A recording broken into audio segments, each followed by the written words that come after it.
श्री श्री ठाकुर और समस्त इष्ट परिवार श्रीचरण मोर कोटि कोटि प्रणाम एवं यही वीडियो देखुथिबा समस्त को मोर आनंद भरा जय गुरु। आज आलोचना प्रसंगटी होछि आदर्श संतान गढ़िबार सहज उपाय। वीडियो को शेष पर्यंत देखिए।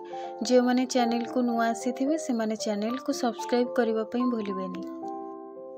आमे माने समस्ते निश्चय चाहती आम घरर संतान एक आदर्श संतान हुअन्तु।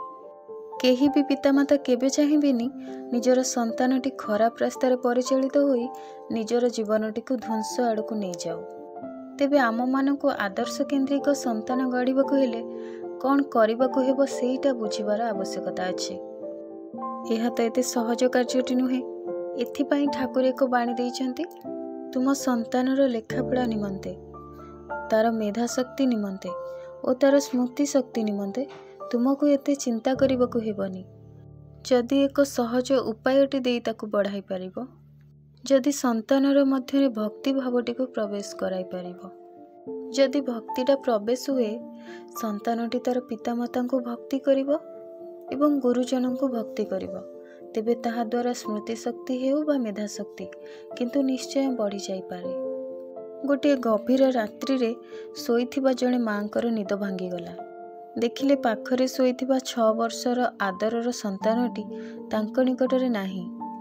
तेणु से विचलित होई चारिआडे खोजी पकाइले। शेषरे छात उपरकू जाई देखंती तो संतानटी गोटे इटा को मुंड तले रखी सोईची। एहा देखि माँ पचारिले, एते रातिरे सुंदर बिछଣା को छाड़ी खोला आकाश तले मुंड तले इटा रखी केही कोन सुए? सेतेबेले सेही संतानटी कहूची, माँ सबुबेले कण आम मानक निकटरे एहीपरि परिस्थिति ना एहीपरि सुख रहिथिबो बोली किसी निश्चिंत अछि। सेथिपाई मु निजको प्रस्तुत रखिबाकू प्रयास करुछि जेपरि मु जीवन रे हारि न जाए। एते छोट समयरु एहीपरि बड़ चिंताधारा रखुथिबा एही संतानटी थिले नेताजी सुभाष चंद्र बोस।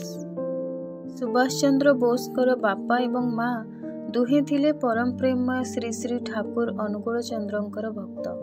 श्री श्री ठाकुरंकर दीक्षारे दीक्षित। गोटे दिन जड़े विशेष व्यक्ति आसी नेताजींकर माँ को फोटो उठाइबा पई चाहिए। कहिले आपण तो पृथ्वी विख्यात जड़े संतानकर माँ, तेणु खूब इच्छा हेउची आपणकर एक फोटो उठाइबा पई। एहा परे नेताजींक माँ संगे संगे घर भीतर को जाई श्री श्री ठाकुरंकर विग्रह नहीं आसी निजर मुंड उपरे रखी दुई हाथ धरी कहिले, एबे मोर फोटो उठांतु। एहा देखि से व्यक्ति प्रश्न करुछंती, आपण जे एही वयस्क भद्र व्यक्तिंकर छबिटी धरिछंती, ई किए? आउ मु तो आपणको फोटो उठाइबा पई चाहिथिली, किंतु आपण यांको सहित काहेकि फोटो उठाइबाकू चाहुछंती? उत्तर रे नेताजींको माँ कहउछंती, ए होउछंती मोर गुरु, मोर भगवान श्री श्री ठाकुर अनुकूल चंद्र। आपण कहउथिले ना मोर संतान पृथ्वी विख्यात, सेही पृथ्वी विख्यात संतानर पछरे जाहांकर अवदान से हेउचंती श्री श्री ठाकुर। आउ मु मध्य श्री श्री ठाकुर को निजर जीवनर आदर्श करि नै ताकु पाठेय करी मुंडरे नै चालिछि बोली एही परी एक पृथ्वी विख्यात संतानर माँ होई परिछि।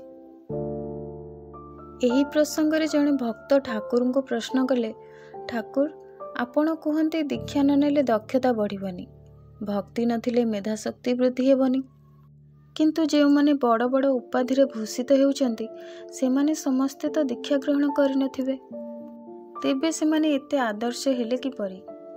सेतबेले श्री श्री ठाकुर कहउचंती, जदि कौनसी संतानर जदि गुरु भक्ति न थाए किंबा से दीक्षा ग्रहण करि न थाए, किंतु सेही संतानटी जदि पितृभक्ति और मातृभक्ति करुथाए, गुरुजनक प्रति भक्ति करुथाए, तेबे किंतु तार उन्नति घटी पारे।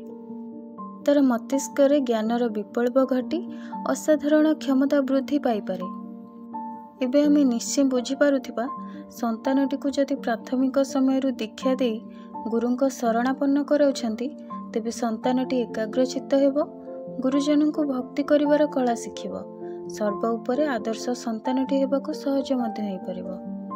एही भिडियोटी आपण मानकू किपरि लागिला निश्चय जणाइबे। रहुछि, देखा हेबो पुणी एक नूतन भिडियो सहित। से पर्यंत समस्तिंकु जय गुरु।